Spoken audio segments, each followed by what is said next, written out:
ఆ సినిమాలు చూసిన తర్వాత నాకెప్పుడు ఏమనిపిస్తుంటుందంటే, ఈయన యాక్టర్‌గా కూడా సైలెంట్ క్యారెక్టర్స్ చేస్తాడు. హుహు. అండ్ మనిషి సైలెంట్. హుహుహుహు. ఈ సొసైటీలో, ఈ లౌక్య ప్రపంచంలో సినిమాలంటే ఓ కథాపరంగా సక్సెస్ అవుతాయి. కథాబలం మీద ఆడతాయి. పెర్ఫార్మన్సెస్ మీద ఆధారపడతాయి. హ్మ్. కానీ మీరు సైలెంట్‌గా ఉండే వ్యక్తి హ్మ్. ఎప్పుడు దేనిలోకి కూడా you don't poke your nose. నన్ను ముట్టుకోకు అన్నట్టుగా ఉంటారు. హుహుహుహు. తామరాకు మీద నీటి బిందువులాగా. హుహు. ఎలా జరుగుతున్నదండి? How are you able to manage this society of people? మీ చుట్టూరా ఉన్న సమాజం, సినిమా ఇండస్ట్రీ. నేనేం మేనేజ్ చేయట్లేదు. మేనేజ్ చేయట్లేదు. అదే మేనేజ్ చేయకపోవడం అంటే కుదరదు కదా! ఇండస్ట్రీలో ఒకరితో ఒకరికి ట్రాన్సాక్షన్ ఉంటుంది. లేదండి. మూవ్‌మెంట్ అంటే ఉంటుంది. కొన్ని పాత్రలు చేశాను. కొన్ని సినిమాలు తీశాను.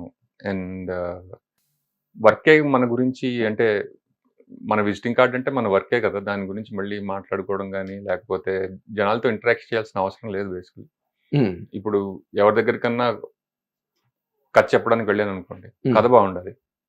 అంతే. That speaks for itself. అంతేగాని దానికి మనం ఆ మాట చెప్పి, ఈ మాట చెప్పి నాకు అది ఇది రాసి మిమ్మల్ని అవంతా అనవసరం అని నా ఫీలింగ్.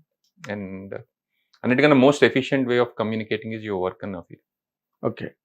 అంటే ఈ వర్క్ ద్వారా మీరు అనుకున్న పాయింట్స్ లేదా ఎక్కడో కొన్ని మనసులో ఉంటాయి కదా ఆలోచనలు. మనం సక్సెస్ అవుతున్నాం. హ్మ్. లేకపోతే మనం ప్రోగ్రెస్ అవుతున్నాం. మనం సాధించగలుగుతున్నాం. హ్మ్. అని ఎక్కడో అక్కడ మన సోల్‌కి మనం చెప్పుకునే మూమెంట్స్ ఉంటాయి. హ్మ్. ఆ మూమెంట్స్ అన్ని దాటారా మీరు? నేను చెప్పదలుచుకుంది ఏం లేదండి. నాకు తెలిసి ఫిల్మ్ అనేది ఇట్స్ అన్ ఎక్స్‌ప్రెషన్ కదా! హ్మ్. అండ్ మీ లైఫ్‌లో ఒక్కొక్క స్టేజ్‌లో the way you are expressing will be ఒక్కొక్క రకంగా ఉంటుంది తప్ప, నేను జనాలకి ఇది చెప్పాలి, లేకపోతే జనాలు దానికి ఇలా స్పందించాలి అనేది నా దగ్గర లేదు బేసికల్లీ. నాకు హౌ ఐ ఎక్స్‌ప్రెస్ అనేది is through my films. And ఆ టైంలో నా ఎక్స్‌ప్రెషన్ ఎలా ఉండేదన్నది ఆ టైంలో అలా బయటకొస్తుంది తప్ప, నాకు నిర్దిష్టంగా ఇలా ఇలా ఇలా చేయాలి, ఇలా చెప్పాలనేది ఏం లేదండి. అంటే మ్యాచ్ అవ్వడం, ఒక ట్రెండ్‌ని మ్యాచ్ అవ్వడము, లేకపోతే ఒక టైమ్‌ని మ్యాచ్ అవ్వడము, లేకపోతే ఒక ఆడియన్స్ టేస్ట్ అంటారు. ఆ! దాన్ని మ్యాచ్ అయ్యి చేయడం కోసమే చాలా కష్టపడుతుంటారు. హ్మ్. మన ఇండస్ట్రీలో డైరెక్టర్స్, రాసే రైటర్స్ కూడా. హ్మ్. అలాంటి ప్రాబ్లమ్స్ మీరేం ఫేస్ చేయలేదా? నాకు మొన్న మ్యాచింగ్ ఒక కోట్ చదివానండి. నాకు చాలా చాలా నచ్చింది. ఏంటది? కవులకి ఆడియన్స్ ఉండరట. ఒక్కడే ఉంటాడు ఆడియన్స్. అండ్ వాడిని దృష్టిలో పెట్టుకొని కవిత రాస్తారు తప్ప దాన్ని వేల మంది, లక్షల మంది చదవాలని వాళ్ళకుండదట. అది ఆత్మాశ్రయ కవిత్వం అంటారు దాన్ని. ఓకే. ఆత్మాశ్రయ కవిత్వం అంటే మీకు నచ్చింది, మీ మనసులోంచి పుట్టింది మీరు రాసుకుంటారు. అవును. అది నచ్చిన వాడికి నచ్చుతుంది, నచ్చని వాడికి నచ్చదు. అవును. బట్ సినిమా అది కాదు కదా! నా ఉద్దేశంలో అదే అని ఫీలింగ్. అంటే ఒక వాయిస్ ఉంటుంది కదండీ బుర్రలో. Mind voice. ఆ!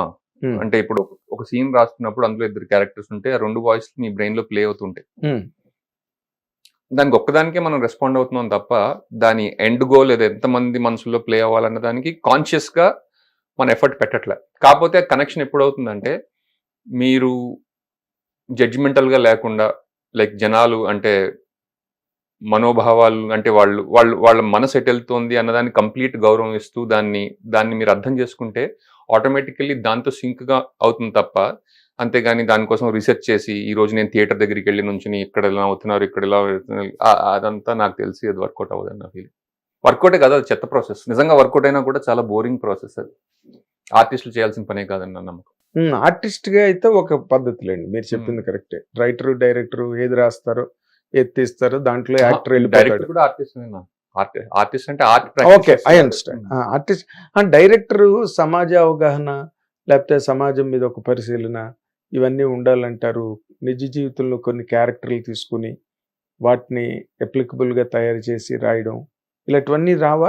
అందులో ఒక పార్ట్ వస్తాయండి. కావా? నేనేమంటున్నానంటే ఇప్పుడు మీరున్నారనుకోండి. మీతో హ్మ్. మాట్లాడుతున్నాను నేను. హ్మ్. అండ్ నాకు మీ మీద ఎటువంటి జడ్జ్‌మెంట్ లేకుండా మీకొచ్చే ప్రతి ఆలోచనని నేను గౌరవించినప్పుడు హ్మ్. ఆబ్వియస్‌గా నేను వర్క్ చేసేటప్పుడు అదే బయటకొస్తుంది కదా! అంటున్నా. దానికోసం అంతే కాకుండా ఇప్పుడు 'నాగేంద్ర కుమార్' గారికి ఏమి ఇష్టం, ఓకే. ఈయనకి కామెడీ ఇష్టం. అలా మిమ్మల్ని రిసర్చ్ కోసం వాడుకోకుండా మిమ్మల్ని అర్థం చేసుకుంటే నా వర్క్ మీతో సింక్‌లోనే ఉంటుంది కదా! అంటున్నా.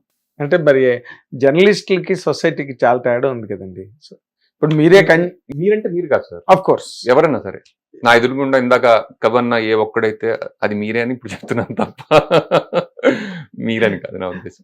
అంటే మీరు కన్యాశుల్కం నాటకం వేశారు. అవును, అదే వెబ్ సిరీస్ చేశాను. నాటకం. హిట్ టీవీ యాప్, ఇందులో short news, live news, entertainment shows, movies, digital magazines తో పాటు మీ జిల్లా వార్తలను కూడా ఫ్రీగా చూడొచ్చు. ఇంకెందుకు ఆలస్యం, వెంటనే హిట్ టీవీ యాప్ ని డౌన్లోడ్ చేసుకుని ఫ్రీగా ఎంటర్టైన్మెంట్ పొందండి. Hit TV app. Hit TV app. Please download Hit TV app. Hit TV యాప్ని ఫ్రీగా డౌన్లోడ్ చేసుకొని ఎంజాయ్ చేయండి. మీకు నచ్చిన ఎంటర్టైన్మెంట్ కోసం హిట్ టీవీ యాప్ ని ఫ్రీగా డౌన్లోడ్ చేసుకుని ఎంజాయ్ చేయండి. హిట్ టీవీ యాప్ని డౌన్లోడ్ చేసుకుని ఆస్వాదించండి, ఆశీర్వదించండి. ఇంతమంది సెలబ్రిటీలు హిట్ టీవీ యాప్ ని డౌన్లోడ్ చేసుకోండి అని చెప్తున్నారంటే ఎంత మంచి యాప్ ఆలోచించండి. అమెరికా అమెరికా అమెరికా అమెరికాలో చదవాలనుకునే వాళ్ళకి విశ్వసనీయమైన పేరు మన శౌర్య కన్సల్టెన్సీ. UK లో 1 year masters, UK లో 1 year masters, 2 years work permit up to 5 years visa. Contact Saurya Consultancy. Contact 89851 89851.